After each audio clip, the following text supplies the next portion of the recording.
A Veridiana Moraes, nossa intérprete, está acompanhando também essa homenagem que nós estamos transmitindo ao vivo agora. Essas cenas que você vê são ao vivo da Catedral de São Paulo, se você preferir na tradução, mas enfim, a St. Paul's Cathedral. É exatamente essa homenagem que está sendo prestada nesse momento em Londres. Nós vemos que é uma cerimônia fúnebre e que aí está presente a primeira-ministra, membros do gabinete de governo e foram destinados 200 ingressos para a população. Eles foram distribuídos para quem chegasse primeiro. Então, há os membros da população que participam também dessa cerimônia. Do governo e do povo britânico, ou seja, então 200 ingressos foram distribuídos, é isso? Foram distribuídos. Para que pudessem assistir a essa cerimônia. E só uma nota em relação ao que você disse sobre a surpresa do Charles em ser acolhido, me lembrou muito o que acontece nos Estados Unidos, quando um presidente, seja ele republicano ou democrata, declara uma guerra, que a população, tanto republicana quanto democrata, se une a esse presidente, tanto que a declaração de guerra é o que mais faz subir a popularidade de um presidente. Isso aconteceu com Bush. E eu acho que num momento tão pungente de perda, uma perda tão sentida, o povo se uniu em torno dessa imagem, a imagem do novo rei. Muito obrigado, Veridiana. Kawaguchi, você que conhece bem Londres, conhece todo o trabalho que a BBC se preparou para fazer, e a gente vai ter informações também ao longo disso. Eu vou de novo a esse tema porque isso realmente chama atenção. Te surpreendeu essa recepção ao rei Charles III? Sim, eu acho que isso foi extremamente simbólico, tanto a recepção dele no Palácio de Buckingham, quanto o discurso que nós acabamos de ouvir. Isso foi repleto de simbolismo.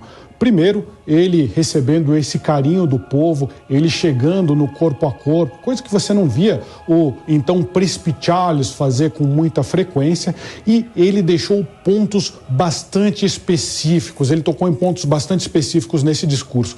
Ele disse, por exemplo, que ele fazia todo aquele trabalho de ativismo, ele foi uma figura bastante, como príncipe, uma figura até em certo ponto controversa, chegou a fazer declarações com sentido dúbio, até com certo sarcasmo em relação a algumas situações, a alguns chefes de estados, declarações polêmicas mesmo. Ele defendeu causas ambientais e defendeu causas que muita gente aí torceu um pouco o nariz quando viu as causas que ele estava defendendo. Mas quando ele faz esse discurso, ele diz uma coisa muito importante. Ele diz, na entrelinha, o que ele está falando, aquele príncipe Charles, ele ficou para trás. Agora é o rei Charles III que está aqui. Então, eu acho que isso é carregado de simbolismo. Tanto ele chegando no Palácio de Buckingham, quanto ele falando, olha, eu não vou ter mais tempo para fazer aquelas atividades que eu fazia antes. A gente tem uma sutileza muito interessante.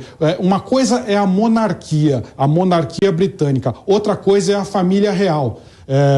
Isso pode parecer contraditório, mas tem uma pequena diferença. A partir do momento que ele se torna o rei Charles III, ele é o Estado britânico. Ele não é mais aquele príncipe controverso. Aquilo ali ficou para trás. Agora ele é o Estado britânico, que nem a mãe dele foi. Então havia uma série de temores das coisas que ele declarou, das atitudes que ele teve como príncipe, mas é completamente diferente. É como se fosse aquilo ali são as mazelas que a família real pode fazer. Mas agora ele é um monarca. Muda completamente. Ele é o Estado britânico e hoje a gente viu um dia repleto de simbolismo mostrando isso. Até porque uma coisa também é a paternidade dele, a própria mãe dele disse não, a irmã querida dela, Margaret.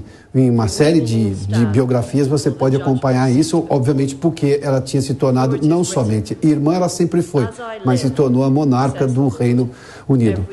A gente está vendo agora, essas imagens são ao vivo, a primeira-ministra Liz Truss, aliás, Elizabeth Truss assumiu o cargo, ela foi recebida pela rainha em Balmoral na terça-feira desta semana.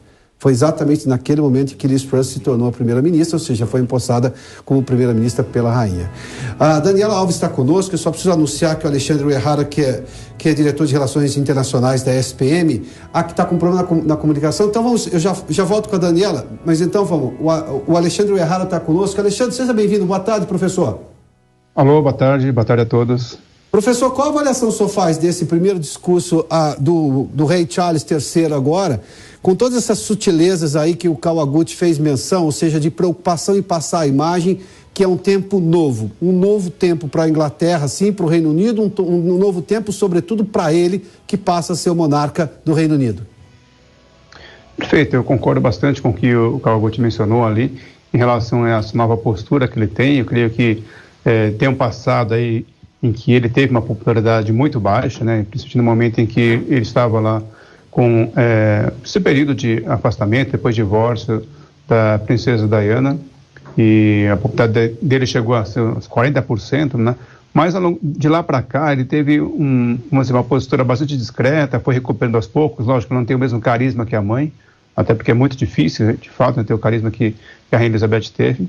Mas agora, ao ser recebida pelo povo ali, a gente percebe que esse período de tempo que passou de lá para cá, desde a separação e morte da princesa Diana, ele conseguiu, vamos dizer, abaixar ali aquele turbulência que ele vivia.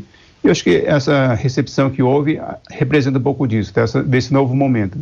E o próprio papel pessoal dele, né? Como foi mencionado, agora como um chefe de Estado, ele trouxe ali, apesar dessa distinção que foi feita pelo Kawaguchi em relação à família e o chefe de Estado, ele mencionou as pessoas da família. Então eu acho que tem um simbolismo ali de união, né? A gente sabe que a família teve ali questões recentes com a família, com os filhos, né, com a separação, o filho mais novo indo para os Estados Unidos com a Meghan, mas ele chamou a atenção, então ele citou a Camila, que é sua esposa, agora a rainha consorte, e também mencionou ali a Commonwealth e a própria unidade do Reino Unido. Então a gente percebe que o discurso ele tem essa busca de trazer essa ideia de união, algo que a mãe dele conseguiu fazer muito bem, né? Um papel discreto, mas ao mesmo tempo seguro, e que dava assim essa estabilidade da imagem do Reino Unido que nós vimos até esta semana. Daniela Alves, especialista em relações internacionais. Daniela, eu acho que a mensagem do ponto de vista de tom foi extremamente acertada, e essa preocupação, o Kawaguchi fez essa observação que chama bastante atenção, né? De ele dizer que é um novo tempo. Obviamente que a vida pregressa, todo mundo tem uma vida pregressa, e ele até então era um príncipe que passou por problemas pessoais, como todos os humanos. Os reis não se colocam acima, não são divinos, né? Eles são enviados pela divindade, mas não são deuses. E aí essa humanidade que ele deixou claro de o que ele foi como príncipe, como filho da rainha, e agora o papel que ele tem. Isso começa a, digamos, trazer um novo tempo na percepção dos próprios ingleses em relação ao rei Charles III? Pilton, muito obrigada. Para mim é uma honra estar aqui na Jovem Pan, especialmente falar logo após dos dois grandes mestres, Kawaguchi e Alexandre Uehara. Agora, dando continuidade, essa questão de um novo tempo é bem interessante da gente poder analisar, porque quando a gente observa a Rainha Elizabeth, ela conseguiu acompanhar o espírito do tempo. O que isso significa? Vou dar alguns exemplos. Quando houve a coroação dela, por exemplo, ela permitiu que essa coroação ela fosse televisionada, né? Após isso, também permitiu que fosse feito um documentário sobre ela, sobre a família, né? São pequenos gestos que vão fazendo com que a monarquia, com que ela em si também estivesse mais próxima à população, que a população participasse mais e entendesse mais a própria função da monarca, né? Além disso, ela também teve outros episódios interessantes, como nas Olimpíadas, em que ela permitiu também que a sua imagem fosse colocada, de uma forma, utilizada de uma brincadeira, junto ao James Bond, outros episódios também junto com o Mr. Bean, O que isso significa? Bom, ela entendia e sabia utilizar muito bem essa questão, da popularidade, só que na medida certa, né? Entender que a sociedade ela vai mudando ao longo do tempo, né? E vai adquirindo novas formas de comunicação também, mas ela não deixou tradições, né?